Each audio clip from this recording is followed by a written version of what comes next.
selamat datang untuk kalian yang baru pertama kali ke channel ini. Kenalin, gue Tiara, dan hari ini kita akan bahas beberapa tas lokal berbahan dasar kulit. Belum kita bahas, gue akan disclaimer terlebih dahulu bahwa ini lebih kayak my opinion dan apa yang udah gue riset aja. Jadi kalau kalian punya informasi ataupun diskusi lainnya, please do comment di video ini.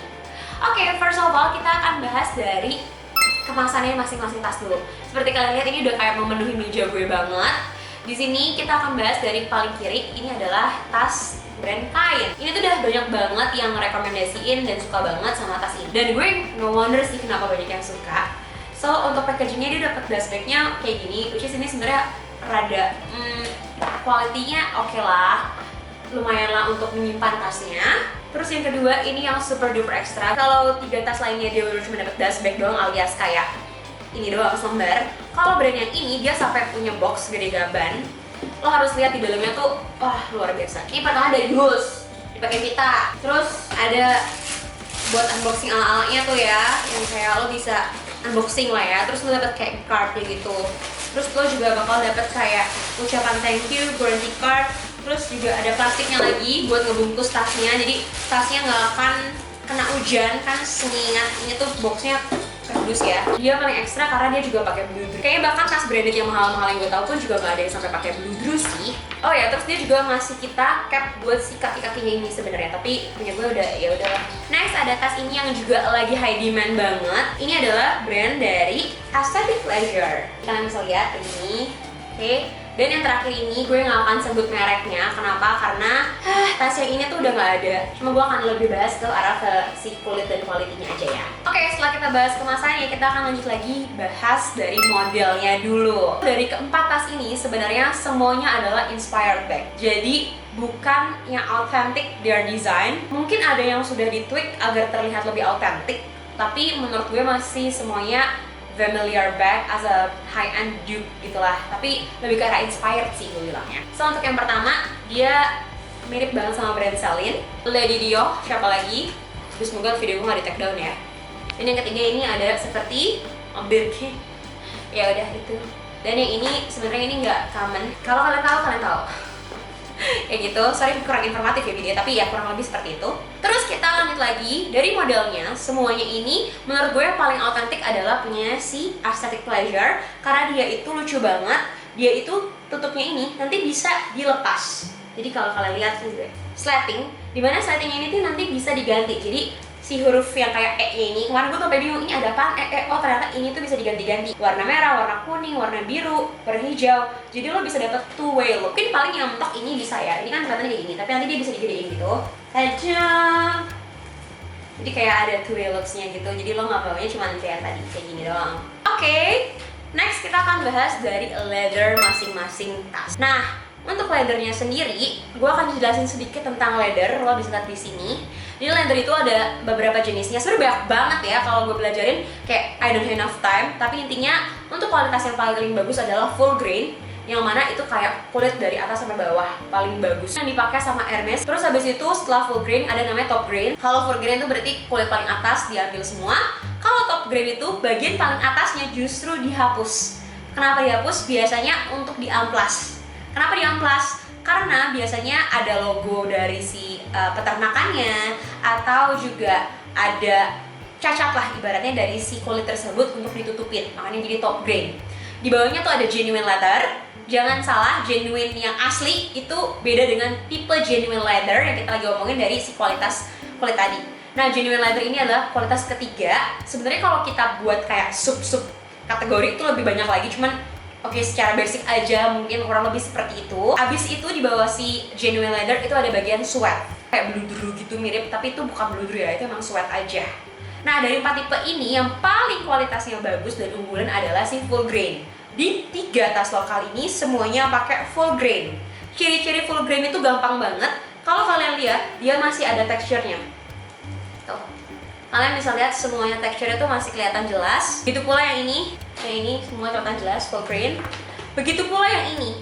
Kalau kalian lihat ini kayak kok nggak kelihatan sih gitu kan?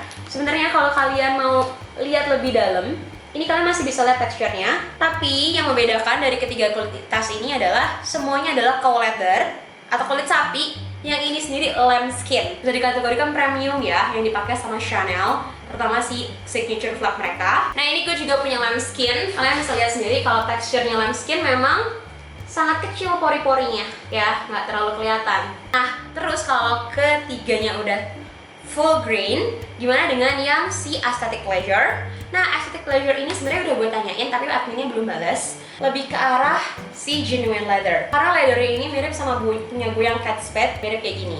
Nah cara ciri-ciri genuine leather yang paling gue sadari adalah dia gampang berkerut. Lihat di sini tuh dia berkerut.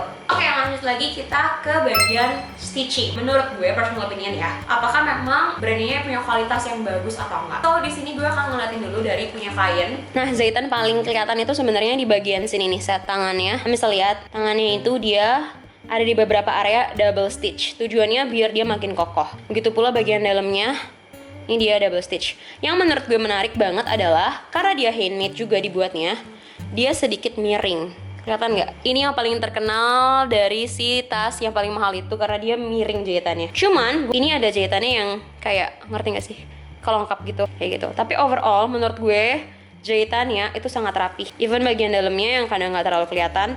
Ini kalau kalian lihat tas Baragus atau enggaknya tuh dari jahitan dalamnya. Jahitan dalamnya masih tetap lumayan oke lah. Jujur tas ini adalah tas yang membuat gue bangga sama produk lokal. Meskipun gue nggak tahu sih ini diassemble-nya di Cina atau enggak. Karena ininya nih, ini made in China. Kalau kalian lihat hardware ya. Ntar kita bahas hardware nanti. Lihat jahitannya. Rapih banget nggak sih? Kalian bisa lihat ini jahitannya nyatu dan rapih banget. Even bagian dalamnya, lihat gagangnya. Bisa rapih banget. I don't get it how they manage. Begitu pula dengan bagian dalamnya. Semua game level up. Next, ini ada dari Aesthetic Pleasure. Ini yang menurut gue rada gue sayangkan sih. Sebenarnya kalau udah lihat dari depan, lo akan ngeliat ini cukup rapi ya. Tapi kalau lo zoom, lo ngeliat nggak sih di sini ada garis dia motong kulitnya. Dan gue udah nanya, ini semua normal. Semua yang ada di sini normal untuk tim Aesthetic Pleasure, termasuk handle-nya.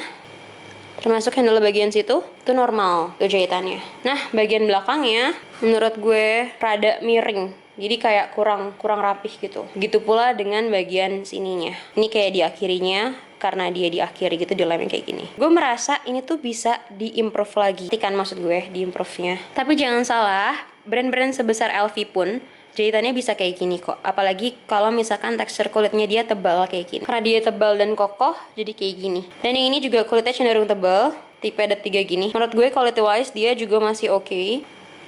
Hand stitching guys, super rapih banget nggak sih sama brand-brand lokal yang bisa bikin kayak gini. Lihat dalamnya dia juga ada sedikit kurang rapih. Kalau kalian bisa lihat nih, karena emang dia tebal banget tuh. Padded kayak ini tebal banget. Ini dia tebal tapi dia lebih tebal lagi. Punya Aesthetic Pleasure udah kayak gini, punya dia dengan setebal itu juga masih kayak gini, bisa kayak gini. Next kita akan lanjut lagi bahas tentang si hardware. So di sini sebenarnya punyanya kain itu sangat minim hardware. Kalian bisa lihat hardware dia satu-satunya adalah si belt ini doang. Dan di sini juga nggak ada emboss kain atau whatsoever. Cuman materialnya lumayan kokoh, nggak kayak plastik murahan. Next kalau punya Amira, aduh aku udah menentukan dia juaranya sih. Hardware-nya warnanya disesuaikan, bener-bener light gold, bagus banget dengan emboss. Dan dia juga kalau kalian tahu ada hardware yang logonya Amira kayak gini. Dia customize sendiri Amira. Ini ada embossnya gitu Amira dengan logo Amira, tapi ini gue lepas M-nya dan Y-nya itu bikin merusak si stitchingnya menurut gue. Dan kalau untuk yang ini yang gue sayangkan sih dari hardware-nya. Warnanya tuh gold biasa aja. Bahkan sebenarnya ini tuh ada buckles untuk nutupnya gitu, lepas. Warnanya juga udah somehow run off gitu. Nah untuk Aesthetic Pleasure, nah dia itu ada keinkonsistensi karena materialnya ini warnanya silver. Yang ini warnanya hitam terus platinum. Tapi buckle-nya dia buat ngaitin produk itu dia hitam. Gue will be nice kalau semua tone-nya bisa kayak Amira gitu loh. Mengingat harganya dia juga 11-12 nih sama si Amira, nggak terlalu jauh. Nah, karena kita udah bahas-bahas tentang harga, kita akan lanjut lagi ngomongin harga dari keempat produk ini. Itu adalah yang menurut gue paling krusial dari value to product itself. Sebenarnya gue nggak akan menyalahkan ketika brand itu mau membuat brand mereka eksklusif dengan harga yang cukup fantastis. Tapi kita akan bahas secara realistis. Nah, untuk harganya, yang gue kagetin adalah dengan kualitas segini, kain harganya di 1,2 juta. Sementara untuk Amira dengan eksklusivitasnya dia yang udah pakai lambskin leather full grain dengan aksesoris, dia bisa kasih harga di 2,4, 2 kali lipat dari produk ini. Sementara untuk Aesthetic Pleasure, dia dengan genuine material yang bukan custom made di harga 2 juta. Sementara untuk produk yang ini dia harganya di 1,1. Jadi mereka mirip lah apple to apple. Tapi kemarin gue dapet ini diskon. So, ya, itu nggak akan terjadi lagi guys. Jadi, kalau gue bisa menentukan dari semuanya, menurut gue yang paling worth the value-nya adalah punyanya si Kayen. Tapi kalau misalkan mau premium antara Amira sama Pacific Pleasure, gue akan pilih Amira. Karena saja is a clear reason lah dengan kualitas to price value-nya. Segitu dulu review dari gue tentang pertasan lokal. Kalau kalian kepo lagi tentang tas-tas lain, please let me know dengan komen di video ini. So, segitu dulu review dari gue. Semoga membantu. And jangan forget to like if you like this video and share to your friends. And see you guys in the video. Bye-bye!